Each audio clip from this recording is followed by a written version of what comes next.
Hello everyone, welcome to my channel pro Guru Gyan. तो आज का सेशन हमारा नेक्स्ट जेएस के अंदर कैशिंग के ऊपर होने वाला है।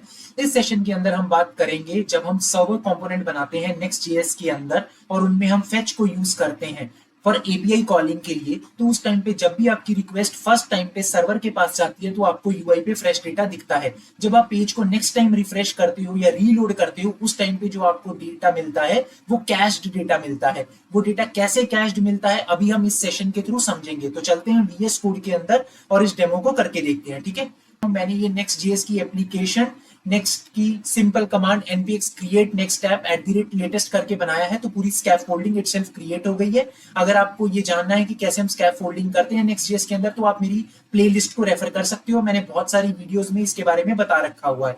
तो सेशन को ज्यादा बड़ा नहीं करना था तो इसलिए मैंने पहले से ही ये क्रिएट करके रखा था फोल्डर स्ट्रक्चर। तो अभी फटाफट हम डेमो को बनाते हैं। ठीक है, तो page.tsx है ये हमारी। तो सोर्स के अंदर मेरा हम नेक्स्ट 13 यूज कर रहे हैं तो मेरी ऐप डायरेक्टरी बनी हुई है। ऐप डायरेक्टरी के अंदर हमारे कोई भी कंपोनेंट्स होते हैं वो बाय डिफॉल्ट हमारे सर्वर कंपोनेंट्स होते हैं। तो ये मेरा पेज का कंपोनेंट है। तो इस कंपोनेंट के अंदर अभी मैं क्या करने वाला हूं, मैं हीरोज की इंफॉर्मेशन को गेट करके लाऊंगा। ठीक है, तो उसके लिए हमें क्या करना पड़ेगा, कॉन्स्ट एक फंक्शन बनाना पड़ेगा, गेट हीरो इन्फो, राइट। ये फंक्शन हमारा असिंक फंक्शन होगा। ठीक है, अब एक काम करते हैं, पहले यूआरएल ले आते हैं एपीआई का। ठीक है,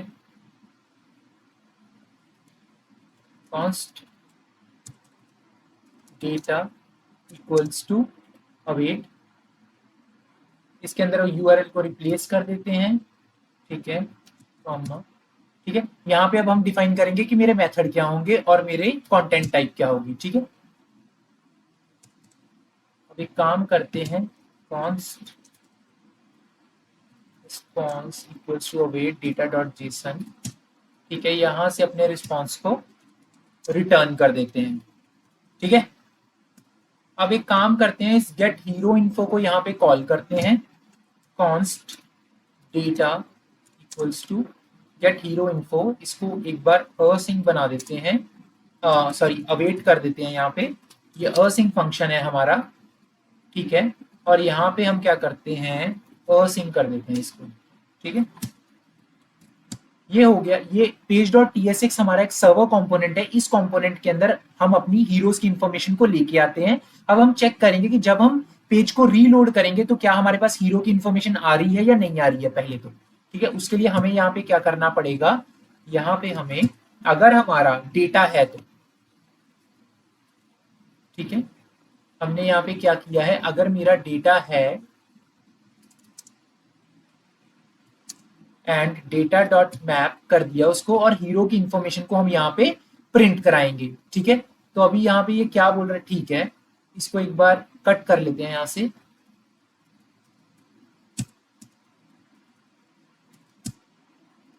ठीक है, हीरो कॉलन एनी कर देते हैं। ठीक है, क्या बोल रहा है, ओके।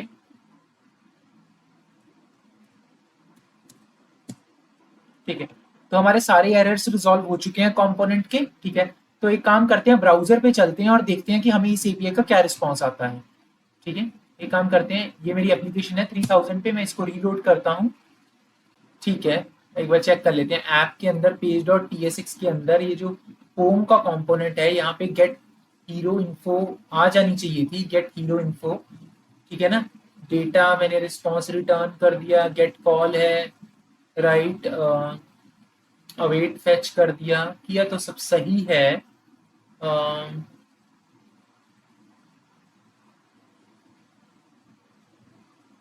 एक काम करते हैं, यहाँ पे चलते हैं,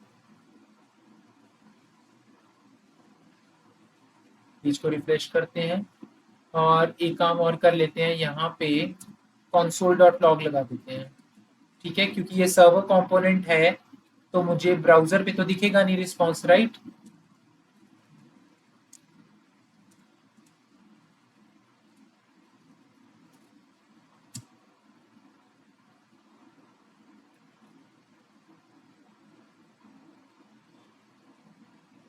ठीक है, मुझे यहाँ पे रिस्पॉन्स आ रहा है सर्वर पे। ठीक है, इसने यहाँ पे गेट हीरो इन्फो किया। ठीक है ना, गेट हीरो इन्फो किया, तो यहाँ पे भी एक काम करते हैं, कंट्रोल एक्स करते हैं। I got it, I got it, I got it. क्यों नहीं रिस्पॉन्स आ रहा है, ठीक है। ओके, सो द इंफॉर्मेशन जो हमारी इस एपीआई से आ रही है, ठीक है, उसके अंदर जो हमारा है हीरो नेम है और हीरो सुपर पावर है। तो सो जो मैं बाय डिफॉल्ट प्रिंट कराने की कोशिश कर रहा था वो नेम और डिस्क्रिप्शन करवाने की कोशिश कर रहा था। ठीक है, हीरो सुपर पावर कर देते हैं यहाँ पे। ठीक है, यहाँ से अभी हीरो के अंदर कोई आईडी नहीं है, तो एक बार के लिए की को रिमूव कर देते हैं यहाँ पे। ठीक है, ठीक है, अभी काम करते हैं, इसको रीलोड करते हैं, पेज को रिफ्रेश करते हैं। तो अब आप देख सकते हो कि मेरी इंफॉर्मेशन एपीआई के अंदर से आ चुकी है। ठीक है, अब हम क्या करते हैं, एक बार इसको बंद कर देते हैं और पेज को अगेन रिफ्रेश करते हैं। ठीक है, तो मेरा ये डेटा आ रहा है, बार बार मैं हार्ड रीलोड कर रहा हूँ, ये मेरा सर्वर कंपोनेंट है, इस कंपोनेंट के अंदर मैंने एक एपीआई को ट्रिगर किया है, तो मैं रिफ्रेश कर रहा हूँ तो मेरे पास प्रॉपरली डेटा आ रहा है।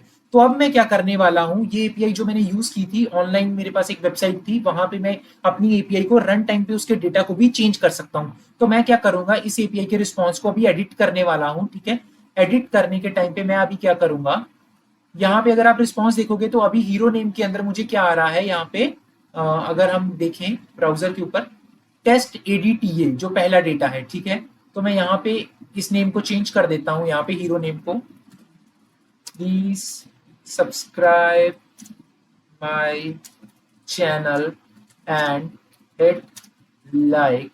ओके, ठीक है, तो अब मैं क्या करने वाला हूँ, इसको एक बार डिप्लॉय कर देते हैं। ठीक है, देखिए मैंने अपने चेंजेस को डिप्लॉय कर दिया है, जैसे ये 100% होगा तो मेरे चेंजेस डिप्लॉय हो जाएंगे। अब मैं आपको दिखाऊंगा अभी आपको कैसे पता लगेगा चेंजेस डिप्लॉय हो चुके हैं। ओपन इन कैटलॉग, राइट, मैंने इस यूआरएल को उठाया, ये यूआरएल वही है जो मेरे जो मैंने अपनी कंपोनेंट के अंदर यूज भी किया है फॉर फेच कॉल मारने के लिए। ठीक है, तो हम एक काम करते हैं, यहाँ पे ये डाल देते हैं। ठीक है, अगर आप देखोगे तो मेरे को क्या आ रहा है, please subscribe my channel and hit like, right, जो मैंने नेम अभी चेंज किया था। तो एक बार कंपोनेंट के ऊपर चलते हैं, इसको रिफ्रेश करते हैं। आप देख सकते हो मेरा डेटा रिफ्रेश नहीं हो रहा, मैं जितनी बार भी करने की कोशिश कर रहा हूं। तो यही प्रॉब्लम है, जिस प्रॉब्लम को अब हम सॉल्व करेंगे कि कैशे को कैसे पर्ज किया जाता है नेक्स्ट जेएस के अंदर, अगर आप सब कंपोनेंट यूज करते हो और उसके अंदर आप फेच के थ्रू एपीआई कॉल मारते हो। ठीक है, तो अब हम क्या करने वाले हैं, एक बार वीएस कोड में चलते हैं, इसको सिंपली एक तो हम, एक तरीका ये है, हम क्या करें, यहाँ पे एक प्रॉपर्टी पास करें कैशे, राइट, कैशे के अंदर नो कैशे नहीं, मैं यहाँ पे यूज करूंगा नो स्टोर, राइट। अब क्या होगा, जैसे ही मैं इसको सेव करा मैंने, मैं यहाँ पे आता हूँ ब्राउजर पे, मैं रिफ्रेश करता हूँ, अब आप देखोगे कि मेरे को मेरा अपडेटेड डेटा मिल चुका है। अब मैं एक काम करता हूँ, यहाँ पे ही जाता हूँ, इसको फिर से एडिट करता हूँ। ठीक है,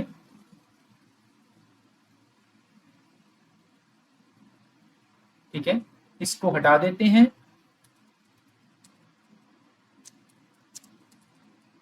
ठीक है, अब मैं क्या करता हूं, इसको डिप्लॉय करता हूं। ठीक है,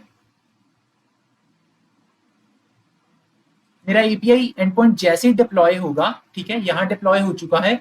ये जो यूआरएल है जिसको हम एपीआई के अंदर से हिट, जिसको अपने कंपोनेंट के अंदर से हिट कर रहे हैं, मैं यहाँ पे रिफ्रेश करूंगा, अभी आप देखोगे हीरो नेम में क्या है, please subscribe my channel and hit like. अब मैं यहाँ पे रिफ्रेश करूंगा तो ये चेंज हो जाएगा सब्सक्राइब माई चैनल। ऐसे ही मेरी एप्लीकेशन के अंदर भी मैं आप सब रीलोड करूंगा तो ये चेंज हो जाएगा सब्सक्राइब माई चैनल, तो मेरी कैशिंग अब नहीं हो रही है। तो अब एक काम करते हैं, ये तो एक टेक्निक है कि आप कैशे को पर्ज कर सकते हो। ठीक है, अब एक काम करते हैं, आप चाहते हो कि मुझे नो स्टोर को नहीं यूज करना, मैं ऐसे नहीं कैशे को पर्ज करना चाहता हूं, मैं कुछ टाइम के बाद अपनी कैशे को रीवैलिडेट करना चाहता हूं फॉर सर्वर कंपोनेंट्स के लिए। तो उसके लिए आप क्या कर सकते हो, यहाँ पे एक और ऑप्शन आपके पास होती है, आप यहाँ पे जाओगे, नेक्स्ट करोगे। ठीक है, नेक्स्ट कॉलन, यहाँ पे आप क्या करोगे, रीवैलिडेट की ऑप्शन करोगे। ठीक है, रीवैलिडेट के अंदर आप क्या करोगे, 10 सेकेंड्स इसको दे दोगे। ठीक है, मैं यहाँ पे कॉमा लगा देता हूं। ठीक है, अब एक काम करते हैं, यहां पे जाते हैं, डेटा को चेंज करते हैं अगेन। ठीक है, क्योंकि डेटा को हमने कोड में चेंज किया है, अब हम देखेंगे भी तो सही कि मेरा अगर कोई नया डेटा चेंज हुआ है तो क्या यूआई पे वो 10 सेकंड के बाद मुझे मिलता है या नहीं, और अगर मैं 10 सेकंड से पहले यूआई को रिफ्रेश करता हूं तो क्या मेरे को कैश डेटा मिलता है या नहीं मिलता है। तो उसके लिए हम क्या करते हैं, इसमें चेंज करते हैं डेटा में।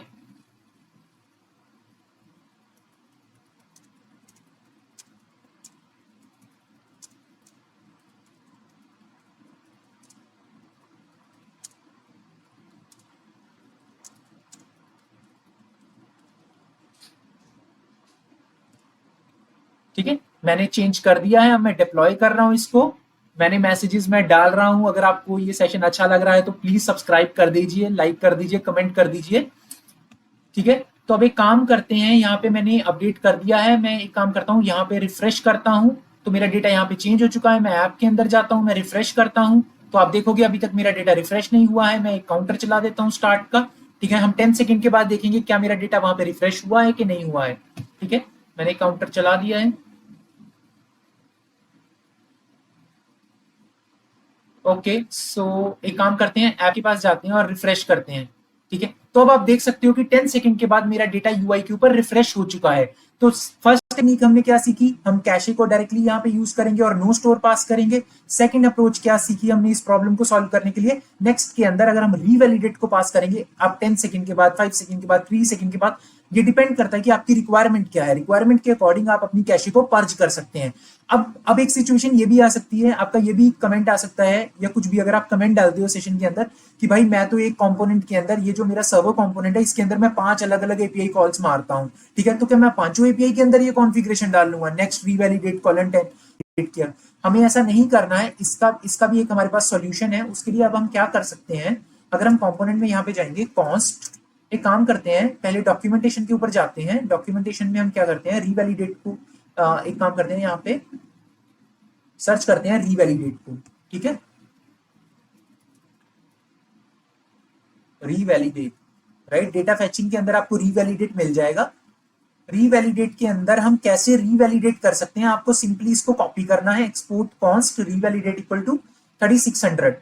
तो ये क्या करेगा, यहाँ पे मैं 10 सेकंड कर देता हूं, तो इस पेज के लिए जितनी, इस सर्वर कंपोनेंट के लिए के अंदर अब मैं जितनी भी एपीआई अगर मैं हिट करता हूं, उन सारी एपीआई को ये 10 सेकंड के बाद रीवैलिडेट कर देगा, उसकी कैश को पर्ज कर देगा। अब मुझे हर एपीआई के अंदर यहाँ पे नेक्स्ट वाला सिंटेक्स लिखने की जरूरत नहीं है। ठीक है, तो एक बार ब्राउजर के ऊपर चलते हैं और रिफ्रेश करते हैं और सेम प्रोसेस करेंगे। ठीक है, as of now if session is interesting please hit like and subscribe. इस मैसेज को एक बार चेंज करते हैं, इसको थोड़ा बड़ा कर लेते हैं स्क्रीन को।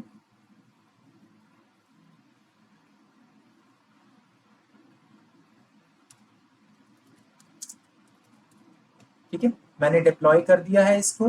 ठीक है, मैंने यहाँ पे टाइमर भी चला दिया है। ठीक है, ओके, सो ये मेरा सक्सेसफुली डिप्लॉय हो चुका है। एक काम करते हैं, यहाँ पे चलते हैं और इसको रिफ्रेश करते हैं। देखिए एपीआई के अंदर तो आपको दिख चुका है हिट लाइक का मैसेज। ठीक है, तो मेरा यहाँ पे टाइमर भी पूरा हो चुका है। ठीक है, अब एक काम करते हैं, एप्लीकेशन पे चलते हैं और रिफ्रेश करते हैं। ठीक है, ओके, अभी डेटा नहीं आया, एक बार दोबारा रिफ्रेश करते हैं, तो आप देख सकते हो कि मेरी कैशे पर्ज हो चुकी हुई है। तो ये टेक्निक्स के थ्रू आप अपने सर्वर कंपोनेंट के अंदर अगर आप फेच को यूज करते हो और रीलोड के ऊपर अगर आपको बार बार आपका कैश डेटा दिखता है, तो उस प्रॉब्लम को आप सॉल्व कर सकते हो। तो आज के सेशन के अंदर हमने सीखा कि सर्वर कंपोनेंट के अंदर कैसे जब हम फेच को यूज करते हैं और पेज को रीलोड करते हैं तो हमें बार बार कैश डेटा मिलता है। हमें कैश डेटा नहीं चाहिए, तो इसलिए हमने डिफरेंट टेक्निक को सीखा, कैसे हम कैश स्टोर को यूज कर सकते हैं, रीवैलिडेट को यूज कर सकते हैं और टॉप लेवल पे कैसे रीवैलिडेट को यूज करके हम अपनी कैशे को पर्च कर सकते हैं। अगर आपको सेशन अच्छा लगा हो तो please hit the like and subscribe button. Please put your comment, अपने कमेंट्स डालो। अगर कुछ डिस्कस करना है तो हम डिस्कस करेंगे। अगर आपको कोई स्पेसिफिक टॉपिक में नेक्स्ट जेएस के ऊपर सेशन चाहिए तो प्लीज बताएं। मिलते हैं नेक्स्ट सेशन के अंदर। Bye bye, take care.